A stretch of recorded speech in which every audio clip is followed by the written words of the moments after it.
আসসালামু আলাইকুম। সবাইকে স্বাগত বাংলা ওয়ান টিভির প্রাইম নিউজে। আপনাদের সাথে আছি আমি নিয়ামতুল্লাহ সিরাজি। শুরুতেই জানিয়ে দেব এসএনএস হোম লোন সংবাদ শিরোনাম। যুক্তরাষ্ট্রের ন্যূনতম মজুরি ঘণ্টা প্রতি $25 উন্নীত করার নতুন প্রস্তাব ঘিরে ব্যাপক বিতর্ক। যুক্তরাষ্ট্রে মেডিকেল ক্রেডিট কার্ডের 0% সুদের আড়ালে থাকা আর্থিক ফাঁদ নিয়ে সতর্কতা। রেকর্ড ভাঙা তাপদাহ ও ভয়াবহ দাবানলে পড়ছে আমেরিকা, চরম ঝুঁকিতে 16 কোটি মানুষ। এবং মিশিগানের মসজিদে আইকণ্ঠে ভয়ঙ্কর বর্ণবাদী হুমকি, আতঙ্কে মুসলিম কমিউনিটি। এতক্ষণ শুনছিলেন সংবাদ শিরোনাম, এবারে জানাবো বিস্তারিত। যুক্তরাষ্ট্রের ন্যূনতম ফেডারেল মজুরি ঘণ্টায় $25 উন্নীত করার প্রস্তাব ঘিরে মুখোমুখি অবস্থানে শ্রমিক সংগঠন ও ব্যবসায়ী মহল। এই বিল কার্যকর হলে কারা সবচেয়ে বেশি লাভবান হবেন, কারা পড়বেন চাপে এবং রাজনৈতিক বাস্তবতায় এটি আদৌ আইনে পরিণত হওয়ার সম্ভাবনা কতটা, এসব গুরুত্বপূর্ণ প্রশ্নের উত্তরে থাকছে পুরো রিপোর্টে। যুক্তরাষ্ট্রে ফেডারেল ন্যূনতম মজুরি ঘণ্টা প্রতি $7.25 থেকে $25 উন্নীত করার নতুন প্রস্তাব ঘিরে শুরু হয়েছে ব্যাপক বিতর্ক। শ্রমিকদের জীবনযাত্রার ব্যয় বেড়ে যাওয়ায় আয় বাড়ানোর দাবিতে ওয়াশিংটন ডিসির ক্যাপিটাল হিলে সমাবেশ করেছেন শ্রমিক সংগঠনের নেতা, অধিকার কর্মী এবং কংগ্রেসের কয়েকজন সদস্য। প্রস্তাবিত বিল অনুযায়ী প্রথম বছরে ফেডারেল ন্যূনতম মজুরি ঘণ্টায় $12 উন্নীত করা হবে। এরপর কোম্পানির আকার ও নির্ধারিত সময়সূচি অনুযায়ী ধাপে ধাপে তা বাড়িয়ে $25 নেওয়া হবে। একই সঙ্গে টিপস নির্ভর কর্মীদের জন্য বর্তমানে চালু থাকা কম ন্যূনতম মজুরির ব্যবস্থাও বাতিলের প্রস্তাব রাখা হয়েছে। বিলের সমর্থকদের দাবি, যুক্তরাষ্ট্রে এখন শুধু মূল্যস্ফীতি নয়, বরং এটি একটি মজুরি সংকট। তাদের মতে নিত্য প্রয়োজনীয় পণ্যের দাম, বাড়ি ভাড়া কিংবা চিকিৎসা ব্যয় এতটাই বেড়েছে যে বর্তমান $7.25 মজুরিতে একজন কর্মীর পক্ষে স্বাভাবিক জীবনযাপন সম্ভব নয়। তাই মানুষের হাতে বেশি অর্থ পৌঁছানোই মূল্যস্ফীতির চাপ মোকাবেলার অন্যতম কার্যকর উপায়। তবে প্রস্তাবটির বিরোধীরা বলছেন এত বড় মজুরি বৃদ্ধি অর্থনীতির জন্য ঝুঁকিপূর্ণ হতে পারে। তাদের দাবি, এতে ব্যবসা পরিচালনার খরচ বাড়বে, ছোট ব্যবসাগুলো কর্মী ছাঁটাই এবং প্রতিষ্ঠান বন্ধ করতে বাধ্য হতে পারে এবং ভোক্তাদের জন্য পণ্য ও সেবার দাম আরও বেড়ে যেতে পারে। কিছু রেস্তোরাঁ মালিক ইতিমধ্যেই সতর্ক করেছেন অতিরিক্ত শ্রম ব্যয়ের চাপ সামলানো কঠিন হবে।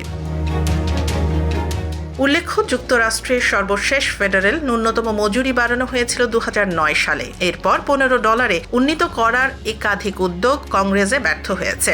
বর্তমান রাজনৈতিক বাস্তবতায় ঘণ্টায় $25 এই নতুন প্রস্তাব আইন হিসেবে পাশ হবে কিনা তা নিয়ে এখনও যথেষ্ট অনিশ্চয়তা রয়েছে। চিকিৎসার বিল মেটাতে 0% সুদের লোভে মেডিকেল ক্রেডিট কার্ড নিচ্ছেন হাজারো আমেরিকান। কিন্তু নির্ধারিত সময়ের মধ্যে ঋণ শোধ না করতে পারলেই শুরু হতে পারে উচ্চ সুদ ও অতিরিক্ত চার্জের চাপ। কেন এই কার্ডকে অনেক বিশেষজ্ঞ ঋণের নীরব ফাঁদ বলছেন, কারা সবচেয়ে বেশি ঝুঁকিতে এবং কিভাবে এই বিপদ এড়ানো সম্ভব, জানতে দেখুন পুরো প্রতিবেদন।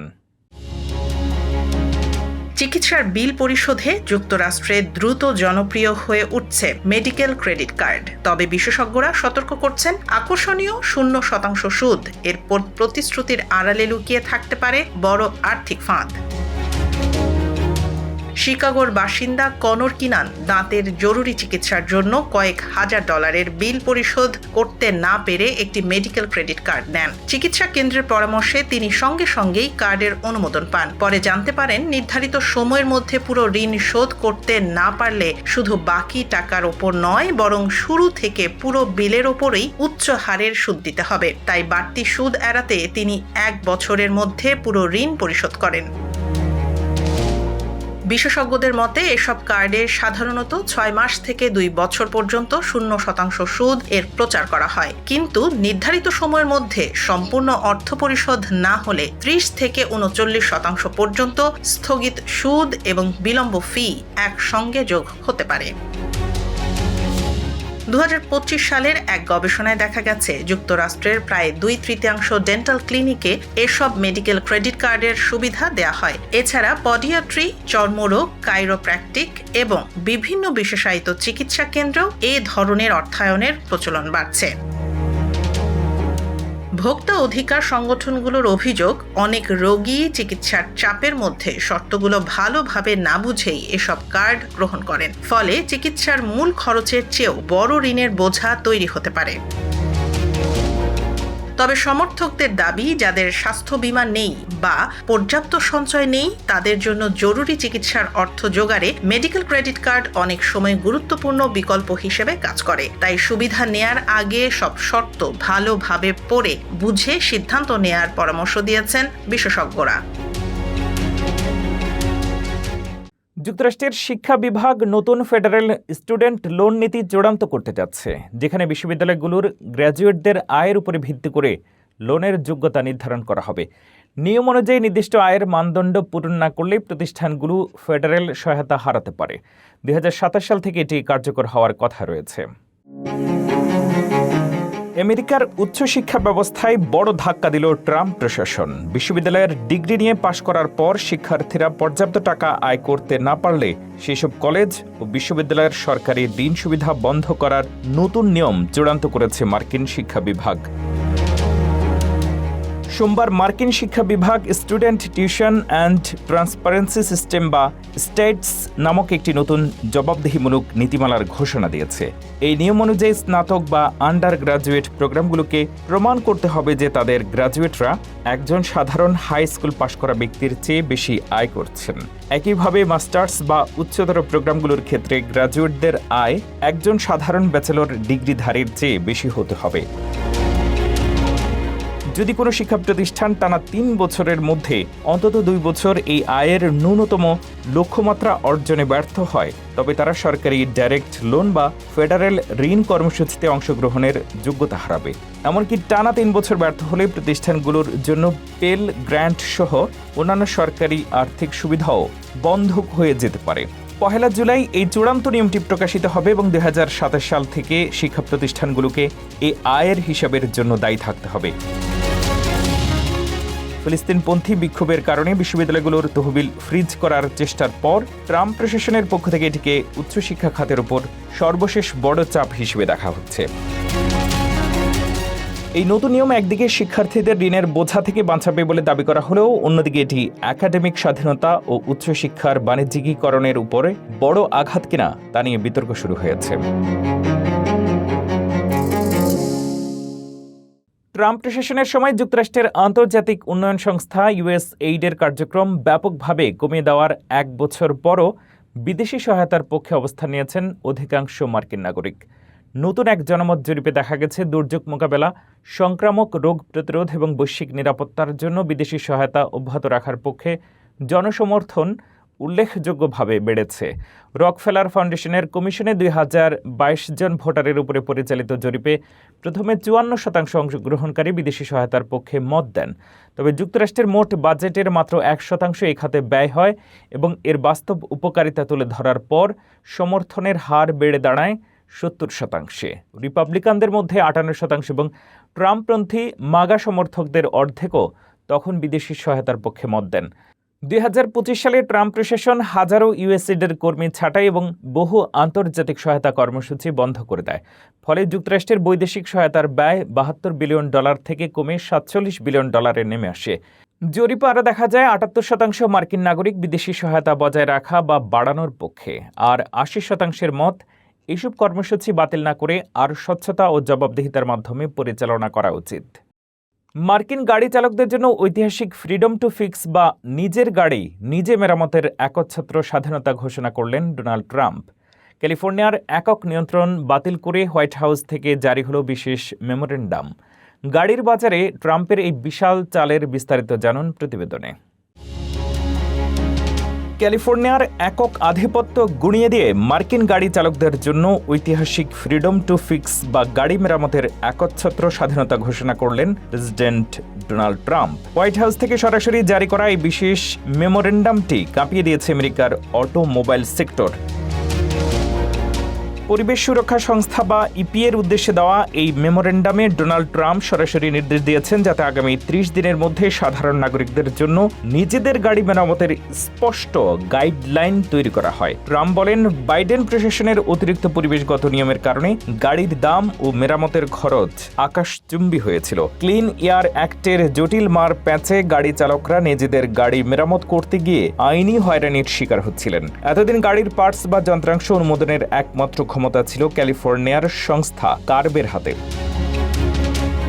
ট্রাম্প এই প্রক্রিয়াকে ত্রুটিপূর্ণ এবং দীর্ঘমেয়াদী আখ্যা দিয়ে বলেন, সব কাগজপত্র ঠিক থাকার পরও একটি পার্টস অনুমোদন পেতে ১ বছরের বেশি সময় লেগে যেত। এর ফলে বাজারে পার্টসের কৃত্রিম সংকট তৈরি হচ্ছিল এবং দাম বাড়ছিল। ট্রাম্পের নতুন আদেশে ক্যালিফোর্নিয়ার এই একক নিয়ন্ত্রণ বাতিল করে বিকল্প মার্কিন সংস্থাকে যন্ত্রাংশ পরীক্ষার দায়িত্ব দেওয়ার নির্দেশ দেওয়া হয়েছে, যা সস্তা বিদেশি নকল পার্টসের আশা রোধ করবে। সবচেয়ে বড় ঘোষণা হলো, কোনো সাধারণ নাগরিক যদি ভালো উদ্দেশ্যে নিজের গাড়ি নিজে ঠিক করতে যান তবে তার বিরুদ্ধে আইনি ব্যবস্থা বা জরিমানা না নেওয়ার জন্য ইপিএকে নির্দেশ দেওয়া হয়েছে। সরাসরি ক্যালিফোর্নিয়া রাজ্যকে চ্যালেঞ্জ করে নেওয়া ট্রাম্পের এই কড়া পদক্ষেপ ওয়াশিংটনকে এক নতুন আইনি ও রাজনৈতিক লড়াইয়ের জন্ম দিল। রেকর্ড গরম, প্রাণঘাতী দাবানল আর ধোঁয়ায় বিপর্যস্ত আমেরিকার পরিস্থিতি প্রতিদিনই আরও জটিল হয়ে উঠছে। প্রশাসন একের পর এক সতর্কবার্তা জারি করলেও স্বস্তির কোনো ইঙ্গিত মিলছে না। ঠিক কোন রাজ্যগুলো সবচেয়ে বেশি ঝুঁকিতে রয়েছে এবং আগামী কয়েকদিনে আবহাওয়া কেমন থাকতে পারে, সেই বিস্তারিত থাকছে প্রতিবেদনে। রেকর্ড ভাঙা গরমে পুড়ছে পুরো আমেরিকা। একই সাথে পশ্চিমাঞ্চলের বনাঞ্চলে ছড়িয়ে পড়েছে স্মরণকালের ভয়াবহতম দাবানল। আবহাওয়া দফতরের তীব্র সতর্কবার্তার মাঝেই ৩৫টি রাজ্যের প্রায় ১৬ কোটি মানুষ এখন চরম আবহাওয়ার মুখোমুখি। চলতি সপ্তাহে যুক্তরাষ্ট্রের একটি বিশাল অংশ জুড়ে তাপমাত্রা ১০০ ডিগ্রি ফারেনহাইট ছাড়িয়ে গেছে। তবে বাতাসে অতিরিক্ত আর্দ্রতার কারণে মানুষের শরীরে এটি ১০৫ থেকে ১১৫ ডিগ্রি পর্যন্ত অনুভূত হচ্ছে। শিকাগো, নিউ ইয়র্ক, ওয়াশিংটন এবং বোস্টনের মতো মেগা সিটিগুলোতে জারি করা হয়েছে চরম হিট অ্যালার্ট। হিট স্ট্রোকের ঝুঁকি এড়াতে শিকাগোতে জরুরি ভিত্তিতে বিশেষ কুলিং সেন্টার খোলা হয়েছে। আবহাওয়াবিদরা বলছেন, ৪ জুলাই আমেরিকার স্বাধীনতা দিবসের ছুটির মধ্যে এই তাপ প্রবাহ আরও ভয়ঙ্কর রূপ নিতে পারে। এদিকে তীব্র গরম আর শুষ্ক বাতাসের কারণে উটাহ, কলোরাডো, অ্যারিজোনা সহ বেশ কয়েকটি রাজ্যে ৫০টিরও বেশি বড় দাবানল ছড়িয়ে পড়েছে। ইতিমধ্যে পুড়ে ছাই হয়ে গেছে ৪,৬০,০০০ একরের বেশি বনভূমি। সবচেয়ে বড় বিপর্যয় ঘটেছে কলোরাডো উটাহ সীমান্তে। সেখানে জীবন বাজি রেখে আগুন নেভাতে গিয়ে ৩ বীর অগ্নি নির্বাপক কর্মী প্রাণ হারিয়েছেন এবং গুরুতর আহত হয়েছেন আরও ২ জন। নিহতদের প্রতি গভীর শোক প্রকাশ করেছে মার্কিন প্রশাসন। সবচেয়ে ভয়াবহ অবস্থা উটাহর কটনউড ফায়ারে। প্রায় ৯৩,০০০ একর জুড়ে জ্বলতে থাকা এই আগুন এখনও বিন্দু মাত্র নিয়ন্ত্রণে আনা যায়নি। ধোঁয়ার কারণে কলোরাডো সহ আশেপাশের রাজ্যে বায়ুমানের রেড অ্যালার্ট জারি করা হয়েছে। পরিস্থিতি নিয়ন্ত্রণে অনেক এলাকায় জরুরি অবস্থা ঘোষণা করেছে স্থানীয় প্রশাসন।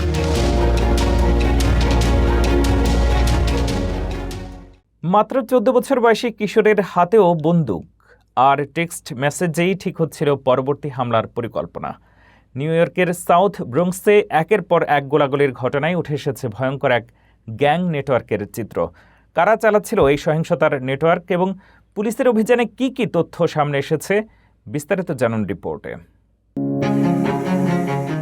যুক্তরাষ্ট্রের নিউ ইয়র্ক শহরের সাউথ ব্রঙ্কস এলাকায় একের পর এক ভয়াবহ গোলাগুলির ঘটনায় প্রায় ২০ জন কথিত গ্যাং সদস্যের বিরুদ্ধে আনুষ্ঠানিক অভিযোগ আনা হয়েছে। প্রসিকিউটরদের দেয়া তথ্য অনুযায়ী এই দুর্ধর্ষ অপরাধী চক্রের বেশ কয়েকজন সদস্যের বয়স মাত্র ১৪ বছর। তদন্তকারীরা জানিয়েছেন, ওই এলাকায় আধিপত্য বিস্তারকে কেন্দ্র করে ৪টি প্রতিদ্বন্দ্বী গ্যাং অন্তত ১৩টি সহিংস অপরাধ এবং রক্তক্ষয়ী গোলাগুলির ঘটনার জন্য সরাসরি দায়ী। গ্যাংগুলোর এই প্রকাশ্য বন্দুকযুদ্ধের খপ্পরে পড়ে বেশ কয়েকজন নিরীহ পথচারী মারাত্মকভাবে আহত হয়েছেন। এমনকি ক্রস ফায়ারে আটকে পড়ে এক মা এবং তার ছোট ছেলেও গুলিবিদ্ধ হয়েছেন। পুলিশের হাতে আসা বেশ কিছু সিসিটিভি ফুটেজে দেখা গেছে অপরাধ সংঘটিত করার পর অত্যন্ত চতুরতার সাথে ঘটনাস্থল থেকে দ্রুত পালিয়ে যাওয়ার জন্য বন্দুকধারীরা নিউ ইয়র্কের জনপ্রিয় পাবলিক শেয়ারিং সিটি বাইক ব্যবহার করছিলেন। গোয়েন্দা রিপোর্টে আরও উঠে এসেছে এই গ্যাংগুলো কোনো সাধারণ উপায়ে নয়, বরং মোবাইল, টেক্সট মেসেজ এবং বিভিন্ন সামাজিক যোগাযোগ মাধ্যমের গোপন গ্রুপ ব্যবহার করে তাদের পরবর্তী হামলার নিখুঁত ব্লুপ্রিন্ট বা পরিকল্পনা তৈরি করত। জনাকীর্ণ আবাসিক এলাকায় দিনের আলোতে এমন দুর্ধর্ষ হামলার ঘটনা পুরো নিউ ইয়র্ক জুড়ে তীব্র আতঙ্ক সৃষ্টি করেছে। প্রসিকিউটররা এই অপ্রাপ্তবয়স্ক কিশোর গ্যাং এবং মূল অপরাধী চক্রগুলোর বিরুদ্ধে সর্বোচ্চ কঠোর আইনি ব্যবস্থা নেওয়ার ঘোষণা দিয়েছেন। জাপান যাওয়ার স্বপ্নে বাবা মায়ের অজান্তে বাবার ফোন দিয়ে উবার বুক করে একাই আন্তর্জাতিক বিমানবন্দরে পৌঁছে যায় 11 বছরের এক অটিস্টিক শিশু। পরে তাকে উদ্ধার করে বিমানবন্দর পুলিশ। নিউ ইয়র্কের এই ঘটনায় উবার চালকের ভূমিকা, নিরাপত্তা ব্যবস্থা এবং শিশু সুরক্ষা নিয়ে শুরু হয়েছে তীব্র বিতর্ক। পুরো ঘটনার বিস্তারিত জানুন প্রতিবেদনে। জাপান যাওয়ার প্রবল ইচ্ছা আর সেই স্বপ্ন পূরণ করতেই বাবা মায়ের অজান্তেই একাই উবার বুক করে আন্তর্জাতিক বিমানবন্দরে পৌঁছে গেল 11 বছরের এক অটিস্টিক শিশু। যুক্তরাষ্ট্রের নিউ ইয়র্কে ঘটে যাওয়া এই ঘটনায় এখন রাইড শেয়ারিং নিরাপত্তা নিয়ে নতুন করে প্রশ্ন উঠেছে। শিশুটির নাম জামাল জোসাইয়া জনসন। সে নিউ ইয়র্কের জন এফ কেনেডি বা জেএফকে আন্তর্জাতিক বিমানবন্দরের কাছেই পরিবারের সঙ্গে থাকে। পরিবারের ভাষ্য অনুযায়ী বেশ কিছুদিন ধরে টেলিভিশনে জাপানের বিভিন্ন শহর দেখে সেখানে যাওয়ার ইচ্ছা প্রকাশ করছিল সে। গত রোববার ভোরে বাবা মা ঘুমিয়ে থাকার সুযোগে নিজের ব্যাগ গুছিয়ে বাবার মোবাইল ফোন দিয়ে একটি উবার রাইড বুক করে জোসায়া। পরে উবার চালক তাকে একাই গাড়িতে তুলে জেএফকে বিমানবন্দর টার্মিনাল 1-এ নামিয়ে চলে যায়। সকালে ঘুম থেকে উঠে সন্তানকে খুঁজে না পেয়ে উদ্বিগ্ন হয়ে পড়েন তার বাবা মা।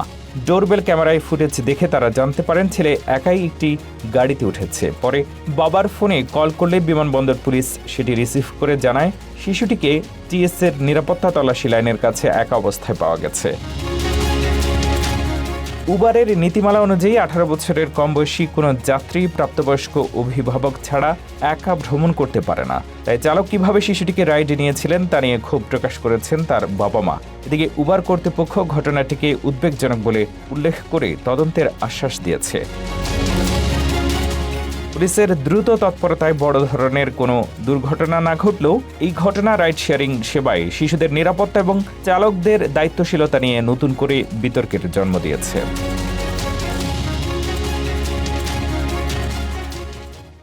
যুক্তরাষ্ট্রের মিশিগানে একটি মসজিদে এআই বা রোবটিক কণ্ঠে পাঠানো হয়েছে ভয়াবহ হত্যার হুমকি। মুসলিমদের দেশ ছেড়ে চলে যাওয়ার আলটিমেটামের পর এলাকার জুড়ে ছড়িয়েছে আতঙ্ক। কে এই রহস্যময় কলার আর কেনই বা ব্যবহার করা হলো এআই প্রযুক্তি? বিস্তারিত জানুন প্রতিবেদনে।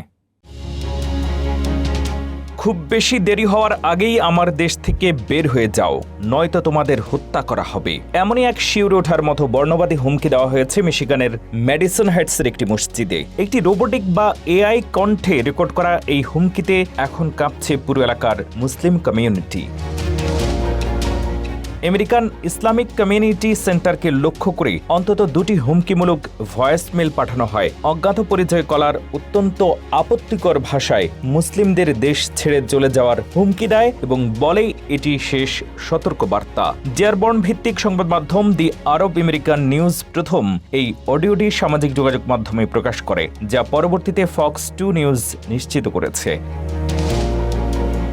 ঘটনার পর থেকে ম্যাডিসন হাইটস পুলিশ বিভাগ মসজিদ প্রাঙ্গণে অতিরিক্ত টহল মোতায়েন করেছে এবং নিরাপত্তা জোরদার করেছে। আইন প্রয়োগকারী সংস্থাগুলো জানিয়েছে অপরাধী তার আসল পরিচয় লুকাতে কোনো ভয়েস অল্টারিং প্রযুক্তি বা এআই ব্যবহার করেছে কিনা তা খতিয়ে দেখা হচ্ছে। কলারকে শনাক্ত করতে স্থানীয় পুলিশ প্রয়োজনে রাজ্য এবং ফেডারেল স্তরের উন্নত প্রযুক্তির সহায়তা নেবে। এদিকে আরব আমেরিকান নিউজের প্রকাশক জানিয়েছেন, এই ঘটনায় স্থানীয় মানুষজন গভীরভাবে আতঙ্কিত এবং মানসিকভাবে বিপর্যস্ত।